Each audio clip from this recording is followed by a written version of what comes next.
ನಮಸ್ತೆ dear aspirants, ನಾನು ನಿಮ್ಮ ಪ್ರೀತಿ ಕೆಟ್ಟಿ ಸರ್. ಸೈನ್ಸ್ ಎಸ್ಪೆಷಲಿ ಸ್ಪರ್ಧಾತ್ಮಕ ಪರೀಕ್ಷೆಗಳಲ್ಲಿ ವಿಜ್ಞಾನ ಅನ್ನೋ ಒಂದು ಸಬ್ಜೆಕ್ಟು ತುಂಬ ಇಂಪಾರ್ಟೆಂಟ್. ಯಾಕೆಂತಂದರೆ ಯಾವುದೇ ಪರೀಕ್ಷೆಗಳು ತಗೊಳ್ಳಿ, ವಿಜ್ಞಾನದ ಮೇಲೆ 10-15 ಕ್ವಶನ್ಸ್ ಅಂತೂ ಖಂಡಿತ ಬಂದೇ ಬಂದಿರ್ತವೆ. ಇನ್ನು ಕರ್ನಾಟಕದ ಪರೀಕ್ಷೆಗಳಾದ PC, PSI, ಗ್ರೂಪ್ ಸಿ ಮತ್ತು ಅಪ್ ಟು KS ವರ್ಗೂ ಸಹ ನಿಮ್ಗೆ ಏನಾಗುತ್ತೆ 10-15 ಕ್ವಶನ್ಸ್ಗಳು ಸೈನ್ಸ್ ವಿಭಾಗದಿಂದ ಕವರ್ ಆಗುತ್ತೆ. ಸೈನ್ಸಲ್ಲಿ physics, chemistry, biology, environment plus science and technology, applied science ಅಂತ ಈ ಥರ ವಿಭಾಗಗಳನ್ನ ಮಾಡ್ಕೋಬೋದು. ಇದರಲ್ಲಿ ಏನಾಗುತ್ತೆ, ಇತ್ತೀಚಿನ ಪ್ರಶ್ನೆ ಪತ್ರಿಕೆಗಳನ್ನ ನೋಡಿದಾಗ ಕಾನ್ಸೆಪ್ಟ್ ಆಧಾರಿತ ಪ್ರಶ್ನೆಗಳನ್ನ ತುಂಬ ಜಾಸ್ತಿ ಕೇಳ್ತಾ ಇದ್ದಾರೆ. ಅಂತಂದರೆ ಒಬ್ಬ ವಿದ್ಯಾರ್ಥಿಗೆ ದಿನನಿತ್ಯ ಜೀವನದಲ್ಲಿ ನಡೆಯುವಂಥ ಘಟನೆಗಳನ್ನು ಸೈನ್ಸ್ ಬೇಸ್ಡ್, ಅಂದರೆ ಈಗ ಎಕ್ಸಾಂಪಲ್ಲು ಒಂದು ಥಿಯರಿನ ಸೈನ್ಸಲ್ಲಿ ಓದಿರ್ತೀರ, ಅದರ ಅಪ್ಲೈಡ್ ಏನು ಅವನು ಅನ್ವಯಗಳನ್ನ ಯಾವ ರೀತಿ ಉಪಯೋಗಿಸ್ಕೊತಾನೆ ಅನ್ನೋದ್ರ ಬಗ್ಗೆ ಪರೀಕ್ಷೆಗಳಿಗೆ ಕೇಳ್ತಾ ಇದ್ದಾರೆ. ಎಕ್ಸಾಂಪಲ್ ಈಗ ನೋಡಿ, ಇತ್ತೀಚಿನ ದಿನಗಳಲ್ಲಿ ತುಂಬ ಕ್ವಶನ್ಸ್ಗಳು ಬಂದಿದೆ ಆ ಥರದ್ದು. ಮೊಸರನ್ನ ತಾಮ್ರ ಪಾತ್ರೆಯಲ್ಲಿ ಇಟ್ಟಾಗ ಅದು ತಿಂದಾಗ 3 ದಿನ ಬಿಟ್ಟು ತಿಂದಾಗ ಅದು ಏನಾಗುತ್ತೆ ಮನುಷ್ಯನ ಹೊಟ್ಟೆ ಒಳಗಡೆ, ಅಥವಾ ಅದು ಏನು ಪ್ರಭಾವ ಬೀರುತ್ತೆ. ಅದೇ ರೀತಿ ಬಟ್ಟೆಗಳನ್ನ ಒಗೆಯಬೇಕಾದ್ರೆ ನಾವು ಯಾಕೆ ಇದನ್ನ ಯೂಸ್ ಮಾಡ್ತೀವಿ, ಸರ್ಫ್ ಎಕ್ಸೆಲ್ ಅಥವಾ ಸೋಪಿನ ಪುಡಿ ಯೂಸ್ ಮಾಡ್ತೀವಿ. ಈ ರೀತಿಯ ದಿನನಿತ್ಯ ಜೀವನದಲ್ಲಿ ಹಲವಾರು ಪ್ರಶ್ನೆಗಳನ್ನ ಕೇಳಿದ್ದಾರೆ. ಈ ಪ್ರಶ್ನೆಗಳಿಗೆ ಕೆಲವು ಏನಾಗುತ್ತೆ, ಡೈರೆಕ್ಟಾಗಿ ಆನ್ಸರ್ ಸಿಗುತ್ತೆ ನಿಮಗೆ ಪುಸ್ತಕಗಳಲ್ಲಿ, ಕೆಲವಕ್ಕೆ ಸಿಗಲ್ಲ. ಕೆಲವನ್ನ ಅಪ್ಲೈಡ್ ಮಾಡಿ ನೀವು ಆನ್ಸರ್ನ ಮಾಡಬೇಕಾಗತ್ತೆ. ಅದಕ್ಕೆ ಕೆಲವು ಹುಡುಗರು ಏನು ಹೇಳ್ತಿರ್ತಾರೆ, ಸರ್ ಯಾವ ಬುಕ್ ಓದಬೇಕು ಸೈನ್ಸಲ್ಲಿ ಕ್ವಶನ್ಸ್ ಔಟ್ ಆಫ್ ಫುಟ್ ತೆಗಿಬೇಕು ಅಂತ ಕೇಳ್ತಾ ಇರ್ತಾರೆ. ನಾನು ತುಂಬ ವಿದ್ಯಾರ್ಥಿಗೆ ಸಜೆಸ್ಟ್ ಮಾಡ್ತೀನಿ 6ರಿಂದ 10ನೇ ತರಗತಿವರೆಗಿನ ವಿಜ್ಞಾನ ಪುಸ್ತಕಗಳು, ಅಂದರೆ NCERTನ ಅಥವಾ DSRTನ ಓದಿದ್ರೆ it's A good source for science ಅಂತ ಹೇಳ್ತೀನಿ. ಅಪ್ಲೈಡ್ ಅಪ್ಲಿಕೇಶನ್ಸ್ ಇರುತ್ತೆ, ಅದರಲ್ಲಿ ಬೇಸಿಕ್ ಇರುತ್ತೆ, ನೀವು ಆರಾಮ್ಸೆ ಓದು. ಬಟ್ ನೇರವಾದ ಪ್ರಶ್ನೆಗಳು ಕೆಲವು ಸಿಗ್ತವೆ, ಕೆಲವು ಸಿಗಲ್ಲ. ಆದರೆ ಕೆಲವು ವಿದ್ಯಾರ್ಥಿಗಳು ಅಷ್ಟು ಪುಸ್ತಕ ಓದಬೇಕು ಅನ್ನೋದ್ರ ಬಗ್ಗೆ ತುಂಬ ಗೊಂದಲ. ಅಂದರೆ 6th to 7th ಓದ್ಬೇಕಾದ್ರೆ ತುಂಬ ಬಲ್ಕ್ ಇದ್ದಾವೆ. ಅಂದರೆ ಲೈಕ್ ಬಲ್ಕಿ ಅಂತಂದರೆ ನಿಮ್ಗೊಂದು 10 ಪುಸ್ತಕ ಆಗ್ಬಿಡ್ತವೆ. 6, 7, 8, 9, 10, 5 ಪುಸ್ತಕ ಇಂಟು 2 ಅಂದರೆ 10 ಪುಸ್ತಕಗಳು ಆಗ್ಬಿಡ್ತವೆ. ನಾವು ಓದೋದಕ್ಕೆ ತುಂಬ ಟೈಮ್ ಬೇಕಾಗುತ್ತೆ. ಹಾಗಾಗಿ ನಾನು ಈ ಬೇಸಿಕ್ಸ್ನ ಬುಕ್ಸ್ನ ಓದಿದ ಫಸ್ಟ್ ರೆಫರ್ ಮಾಡ್ತೀನಿ. ಅದು ಓದಿದ ಆದಮೇಲೆ ನೆಕ್ಸ್ಟ್ ಏನು ಓದ್ಬೇಕು ಸರ್ ಅಂತ ಕೇಳ್ತಾರೆ ತುಂಬ ಜನ. ಹೌದು, ಓದಬೇಕಾದ ಬೇರೆ ಆಥರ್ ಪುಸ್ತಕಗಳನ್ನ ಓದಬೇಕಾಗತ್ತೆ. ಆಥರ್ ಪುಸ್ತಕಗಳಲ್ಲಿ ನಾನು ನೋಡಿದಾಗ ಬೆಸ್ಟ್ ಬುಕ್ಸು ಈಗ ಇತ್ತೀಚಿನ ದಿನಗಳಲ್ಲಿ ಅಂತ ನಾನು ನೋಡಿದ ಮಟ್ಟಿಗೆ ಈ ಐರಾ ಅಕಾಡೆಮಿಯವರು ಒಂದು ವಿಜ್ಞಾನ ಪುಸ್ತಕನ ಕೊಟ್ಟು ಕಳಿಸಿದ್ರು ನನಗೆ ರಿವ್ಯೂ ಮಾಡೋಕ್ಕೆ. ಪುಸ್ತಕನ ನಾನು ನೋಡದೆ ಓದಿ ಇಷ್ಟು ದಿನ, ಯಾಕಾದರೂ ಬಂದಲೇ ಒಂದು ತಿಂಗಳಾಯಿತು. ಅದ್ರ ಬಗ್ಗೆ ತುಂಬ ಮಾರ್ಕೆಟಲ್ಲಿ ಚೆನ್ನಾಗಿದೆ, ಒಳ್ಳೆ ಕಲರ್ಫುಲ್ ಪೇಜಲ್ಲಿ ಮಾಡಿದ್ದಾರೆ ಅಂತ ಕೇಳ್ಪಟ್ಟೈತೆ. ನಾನು ನೋಡೋಣ ಅಂತ ಒಂದು ತೊಗೊಂಬಂದು ಓದಿದೆ. ಆ್ಯಕ್ಚುಲಿ ಓದಿದೆ ಅಂದರೆ ಫುಲ್ ಡೀಟೇಲಾಗಿ ಓದೋಕ್ಕಾಗಿಲ್ಲ, ಮೇಲ್ಮೇಲೆ ನೋಡಿದೆ ಯಾವ ರೀತಿ ಇದೆ ಬುಕ್ಕು ಒಂದಕ್ಕೆ. ಬಟ್ ಏನಂತಂದರೆ ಸಂಪೂರ್ಣವಾಗಿ ಸಿಲೆಬಸ್ನ ಕವರ್ ಮಾಡಿದ್ದಾರೆ. NCERT ಮತ್ತು DSRT ಆಧಾರಿತವಾಗಿ ಈ ಪುಸ್ತಕ ಕಂಪ್ಲೀಟಾಗಿ ಮಾಡಿದ್ದಾರೆ. ಲಾಲ್ ಸಾಬ್ ಅನ್ನೋರು ಬರೆದಿದ್ದಾರೆ ಇದನ್ನು. ಓಕೆನಾ? ಹಾಗಾಗಿ ನೋಡಿ, ಎಲೆಕ್ಟ್ರೋಪ್ಲೇಟಿಂಗ್ ಗೊತ್ತಾಗ್ತಿ, ರಿಫೈನಿಂಗ್ ಮೆಟಲ್ಸ್ ಆಗಿರ್ಬೋದು, ಅಂದರೆ ಎಲ್ಲ ಕಾನ್ಸೆಪ್ಟ್ನು ತುಂಬ ಚೆನ್ನಾಗಿ ಕವರ್ ಮಾಡಿದ್ದಾರೆ. ಈಸ್ ಎ ಅಗ್ರಿಕಲ್ಚರ್ ಸ್ಟೂಡೆಂಟ್, ಹಾಗಾಗಿ ಸೈನ್ಸ್ ಮೇಲೆ ತುಂಬ ಹೋಲ್ಡ್ ಇದೆ. ಚೆನ್ನಾಗಿ ಬರೆದಿದ್ದಾರೆ, ಅರ್ಥ ಆಗ್ತಿದೆಯಾ? ಮತ್ತು ಎಲ್ಲ ಕಾನ್ಸೆಪ್ಟ್ಸು ಎಸ್ಪೆಷಲಿ ನನಗೆ ಇದರಲ್ಲಿ ಇಷ್ಟ ಆಗಿದ್ದು ಬಯಾಲಜಿನ ತುಂಬ ಚೆನ್ನಾಗಿ ಕವರ್ ಮಾಡಿದ್ದಾರೆ. ಬಯಾಲಜಿನ ಎಲ್ಲ ಕಾನ್ಸೆಪ್ಟ್ಸ್ಗಳು ಆಲ್ಮೋಸ್ಟ್ ಆಲ್ ಕವರ್ ಆಗಿದೆ, ಗೊತ್ತಾಗ್ತಿದೆಯಾ? ಹಾಗಾಗಿ ಈ ಏನು ನೀವು ನೋಡಿ, ಎಕ್ಸಾಂಪಲ್ ನಾನು ಹೇಳ್ತೀನಿ ನಿಮಗೆ. ಇದರಲ್ಲಿ ಕ್ವಶನ್ಸ್ ಬಂದಿತ್ತು ಒಂದು ಮೊನ್ನೆ ಇತ್ತೀಚಿನ ಒಂದು PC ಪರೀಕ್ಷೆಗಳಲ್ಲಿ, ಗೊತ್ತಾಗ್ತಿದೆಯಾ? ಈಸ್ಟ್ರೋಜನ್, ಟೆಸ್ಟೋಸ್ಟೆರಾನ್ ಆಗಿರ್ಬೋದು, ಮತ್ತು ಈ ಅನುವಂಶೀಯ ಕಾಯಿಲೆಗಳು ಯಾವ್ಯಾವು ಗೊತ್ತಾಗ್ತಿದೆ, ಮತ್ತು ಮೂತ್ರನಾಳಗೆ ಕಂಡುಬರುವ ಕೆಲವು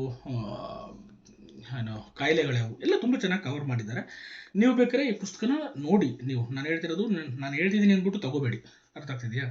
ಪುಸ್ತಕನ ಕೈಲಿ ಇಟ್ಕೊಂಡು ನೋಡಿ, ಗೊತ್ತಾಗ್ತಿದೆಯಾ? ಕಲರ್ ಪೇಜಸಲ್ಲಿ ಮಾಡಿದ್ದಾರೆ, ಮತ್ತು ಚಿತ್ರಗಳೆಲ್ಲ ಚೆನ್ನಾಗಿ ಕೊಟ್ಟಿದ್ದಾರೆ. ನೀವು ಒಂದ್ಸತಿ ಬುಕ್ನ ಹೋಗಿ ಮಾರ್ಕೆಟಲ್ಲಿ ನೋಡಿ. ನಾನು ಹೆಂಗೆ ಯಾವ ಥರ ಹೇಳ್ತೀನಿ ಯಾವುದೇ ವಿದ್ಯಾರ್ಥಿಗೆ ಅಂತಂದರೆ, ನೀವು ಪುಸ್ತಕನ ವೆರಿಫೈ ಮಾಡಿ, ನಿಮ್ಗೊಂದು ಫೀಲ್ ಬರುತ್ತೆ, ಇದು ಚೆನ್ನಾಗಿದೆ, ಗುಡ್ ಪುಸ್ತಕ. ಕೈಲಿ ಹಿಡಿತಿದ್ದಂಗೆ ನಿಮ್ಗೊಂದು ಫೀಲಿಂಗ್ ಬರುತ್ತೆ, ಇಲ್ಲ ಚೆನ್ನಾಗಿದೆ, ಇದು ಚೆನ್ನಾಗಿ ಮಾಡಿದ್ದಾರೆ, ಒಂದು ಕ್ವಾಲಿಟಿ ಇದೆ ಅಂತ ಒಂದು ಲೆವೆಲಿಗೆ ಗೊತ್ತಾಗುತ್ತೆ ನಿಮಗೆ. ಆಮೇಲೆ ಓದ್ಮೇಲೆ ಫುಲ್ ಕಂಪ್ಲೀಟಾಗಿ ಗೊತ್ತಾಗುತ್ತೆ, ಒಂದು ಲೆವೆಲಿಗೆ ಆಮೇಲೆ ತೊಗೊಂಡು ಹೋಗಿ ಓದಿ. ಏನು ಪುಸ್ತಕಕ್ಕೆ ಹಾಕೋ ಇನ್ವೆಸ್ಟ್ಮೆಂಟು ಯಾವತ್ತೂ ವೇಸ್ಟ್ ಅಲ್ಲ. ಆಮೇಲೆ ಒಂದು ಪುಸ್ತಕ ಓದ್ತಿದ್ದಂಗೆ ಓದಿದ್ರೆ ಇದೇನು ವೇಸ್ಟ್ ಅಲ್ಲ. ಇದರಲ್ಲಿರೋ ಎಷ್ಟು 10% ಆದರೂ ನಾಲೆಡ್ಜು ನಿಮ್ಮ ಮುಂದಿನ ಪರೀಕ್ಷೆಗಳಿಗೆ ಹೆಲ್ಪ್ ಆಗುತ್ತೆ. ಹಾಗಾಗಿ ಪುಸ್ತಕನ ತಗೊಂಡು ಓದಿ, ಅರ್ಥ ಆಗ್ತಿದೆಯಾ? ಆಮೇಲೆ ನಿಮಗೆ ಚಾಯ್ಸ್ ಮಾಡಿ ಚೆನ್ನಾಗಿದೆ ಇಲ್ವಾ ಅಂತ. ನಾನು ಯಾಕೆ ಅಂತಂದರೆ ಅಷ್ಟು ಕಾನ್ಫಿಡೆಂಟಾಗಿ ಹೇಳ್ತೀನಿ ಅಂದರೆ ಇದು ನಾನು ನೋಡಿದ ಮೇಲೆ ಹೇಳ್ತಾ ಇದ್ದೀನಿ, ಅರ್ಥ ಆಗ್ತಿದೆಯಾ. ನನ್ನ ಪುಸ್ತಕಗಳನ್ನ ನಾನು ಪ್ರಮೋಟ್ ಮಾಡಲ್ಲ. ಈಗ ನಾನು ಸಾಮಾನ್ಯ ಜ್ಞಾನ ಸಿದ್ಧಾಂತ 1 and 2 ಬಂದಿದೆ, ನಾನು ಅದನ್ನೇ ಪ್ರಮೋಟ್ ಮಾಡಲ್ಲ. ಯಾಕೆ ಅಂತಂದರೆ ನನ್ನ ಬುಕ್ ನಾವು ಹೇಳ್ಬಾರ್ದು ಯಾವತ್ತೂ, ಗೊತ್ತಾಗ್ತಿದೆಯಾ. ಅಂದರೆ ಬೇರೆಯವರು ಅದನ್ನು ರಿವ್ಯೂ ಮಾಡಬೇಕು. ಅಂದರೆ ಯಾಕೆ ಅಂತಂದರೆ ನಮಗೆ ನಾವು ಬರೆದಿದ್ದು ಯಾವುದು ನಮ್ಗೆ ಚೆನ್ನಾಗಿರುತ್ತೆ, ಬೇರೆಯವ್ರು ಹೇಳಿದಾಗ ಅದಕ್ಕೆ ಮೌಲ್ಯ ಜಾಸ್ತಿ ಆಗುತ್ತೆ. ನಾನು ಅದಕ್ಕೆ ಸ್ಟೂಡೆಂಟ್ಸ್ಗೆ ಬಿಟ್ಬಿಡ್ತೀನಿ, ನೀವು ನೋಡಿ ಚೆನ್ನಾಗಿತ್ತು ಅಂದ್ರೆ ತೊಗೊಳ್ಳಿ, ಇಲ್ಲಾಂದ್ರೆ ಬೇಡ ಅಂತ ಹೇಳ್ತೀನಿ ನಾನು. ಹಾಗಾಗಿ ಅದಕ್ಕೆ ನಾನು ಇದನ್ನು ಪರ್ಸನಲಾಗಿ ಯಾಕೆ ರೆಫರ್ ಮಾಡ್ತೀನಿ ಅಂದರೆ, ನಾನು ಇದನ್ನು ನೋಡಿ ಇದರಲ್ಲಿರೋ ವಿಷಯಗಳ ನೋಡಿ ಒಬ್ಬ ವಿದ್ಯಾರ್ಥಿಗೆ ಒಂದು ಪುಸ್ತಕ ಸಜೆಸ್ಟ್ ಮಾಡ್ತಿದ್ದೀನಿ ಅಂತಂದರೆ ಅದು ಅವರ ಜೀವನವನ್ನು ಬದಲಾಯಿಸುತ್ತೆ. ಏಕೆಂತಂದ್ರೆ ನಾನು ಹೇಳಿದ್ನ ಹುಡುಗರು ಸೀರಿಯಸ್ ತೊಗೊಂಡು ಓದ್ತಾರೆ. ಹಾಗಾಗಿ ಒಳ್ಳೆ ಪುಸ್ತಕಗಳನ್ನ ರೆಫರ್ ಮಾಡೋದು ನನ್ನ ಆದ್ಯ ಕರ್ತವ್ಯ.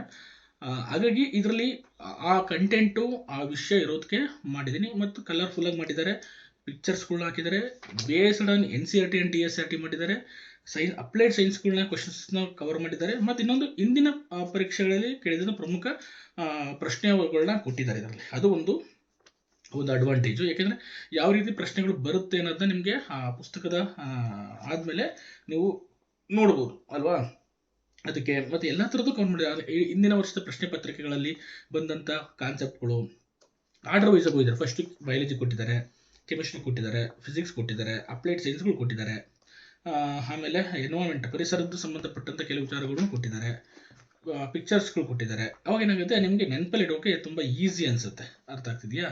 ನೋಡಿ, ಈಗ ಉಷ್ಣ ಪ್ರಸರಣದ ವಿಧಗಳು, ಉಷ್ಣಾವಿಕೆಯನ್ನು ಎಷ್ಟು ರೀತಿಯ ಇದು ತುಂಬ ರಿಪೀಟೆಡ್ ಕ್ವಶನ್ಸು. ಯಾವುದು ಉಷ್ಣ ಸಂವಹನ ಆಗಿರ್ಬೋದು, ಗೊತ್ತಾಗ್ತಿದೆ, ಉಷ್ಣವಾಹನ ಆಗಿರ್ಬೋದು, ಮತ್ತು ಉಷ್ಣ ವಿಕಿರಣ, ಇವೆಲ್ಲ ತುಂಬ ರಿಪೀಟೆಡ್ ಟಾಪಿಕ್ಸ್. ಅದ್ರ ಮೇಲೆ ಎಕ್ಸಾಂಪಲ್ ಕೊಟ್ಟಿದ್ದಾರೆ, ಗೊತ್ತಾಗ್ತಿದೆಯಾ. ನೋಡಿ, ಉಷ್ಣ ವಿಕಿರಣಕ್ಕೆ ರೇಡಿಯೇಷನ್ ಆಫ್ ಹೀಟಿಗೆ ಏನೋ ಡೆಫಿನೇಷನ್ ಕೊಟ್ಟಿದ್ದಾರೆ. ಇದು ಯಾವುದೇ ಮಾಧ್ಯಮದ ಅವಶ್ಯಕತೆ ಇಲ್ಲದೆ ಹೆಚ್ಚಿನ ತಾಪದಿಂದ ಕಡಿಮೆ ತಾಪಕ್ಕೆ ಉಷ್ಣವು ವರ್ಗಾವಣೆಯಾಗುವ ವಿಧಾನವಾಗಿದೆ, ಗೊತ್ತಾಗ್ತದೆ. ಉದಾಹರಣೆ, ಸೂರ್ಯನಿಂದ ಬೆಳಕು ಭೂಮಿಗೆ ವಿಕಿರಣಗಳ ಮೂಲಕ ತಲುಪುತ್ತದೆ. ವಾತಾವರಣವು ಭೂಮಿಯಿಂದ ಬಿಡುಗಡೆಯಾಗುವ ವಿಕಿರಣದಿಂದಲೇ ಅತಿ ಹೆಚ್ಚು ಬಿಸಿಯಾಗುವುದು. ಸೌದೆಗಳನ್ನು ಉರಿಸಿ ಅದರ ಮುಂದೆ ನಿಂತ ವ್ಯಕ್ತಿ ವಿಕಿರಣದ ಮೂಲಕ ಶಾಖವನ್ನು ಅನುಭವ ಪಡೆಯುತ್ತಾನೆ. ನೋಡಿ, ಈ ಸೌದೆ ನಾವು ಇದು ಕ್ವಶನ್ ಕೇಳಿದ್ದಾರೆ, ಸೂರ್ಯನಿಂದ ಬರುವ ಶಾಖ ನಮಗೆ ಯಾವ ಫಾರ್ಮಲ್ಲಿ ಬರುತ್ತೆ ಅಂತೆಲ್ಲ ಕ್ವಶನ್ಸ್ ಬಂದಿದೆ.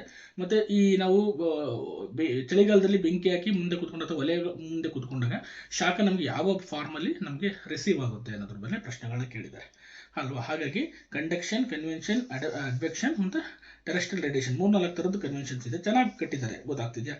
ಆಮೇಲೆ ಕನ್ವರ್ಷನ್ಸು ಎಲ್ಲ ತುಂಬ ಚೆನ್ನಾಗಿದೆ. ನೋಡಿ, ಈ ಪಿಕ್ಚರ್ಸ್ಗಳು ನೋಡಿದ್ರೆ ನಿಮ್ಗೆ ಒಂದು ಕ್ಲಾರಿಟಿ ಸಿಗುತ್ತೆ ಯಾವ ಥರ ಅಂತ.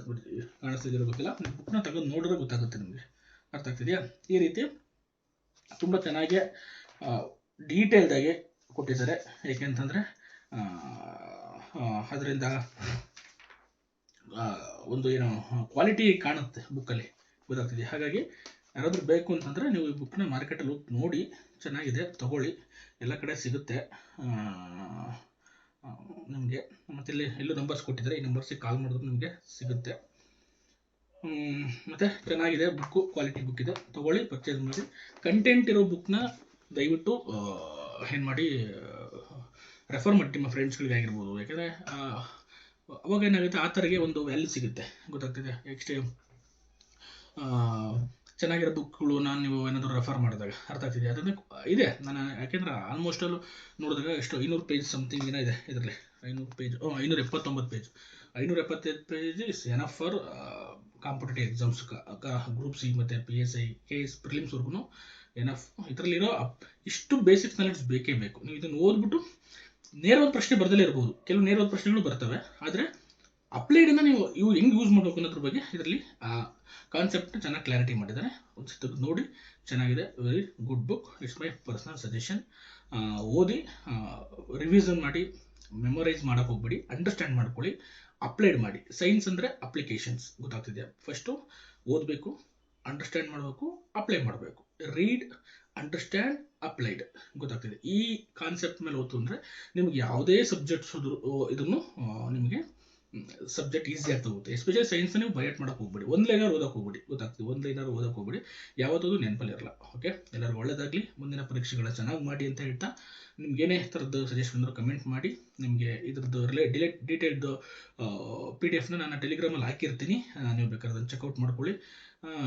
PDF ನೋಡಿದ್ರೆ ಒಂದು ಐಡಿಯಾ ಬರುತ್ತೆ ಯಾವ ರೀತಿ ಬುಕ್ ಇದೆ ಅಂತ. ಆಮೇಲೆ ನೀವು ಹೋಗಿ ಮಾರ್ಕೆಟಲ್ಲಿ ನೋಡಿ, ಚೆನ್ನಾಗಿದ್ದರೂ ತೊಗೊಳ್ಳಿ, ಗೊತ್ತಾಗ್ತಿದೆ. ಬೇರೆ ಹುಡುಗರಿಗೆ ಸಜೆಸ್ಟ್ ಮಾಡಿ ಅಂತ ಹೇಳ್ತಾ ಎಲ್ಲರಿಗೂ ಒಳ್ಳೆಯದೇ. Thank you so much.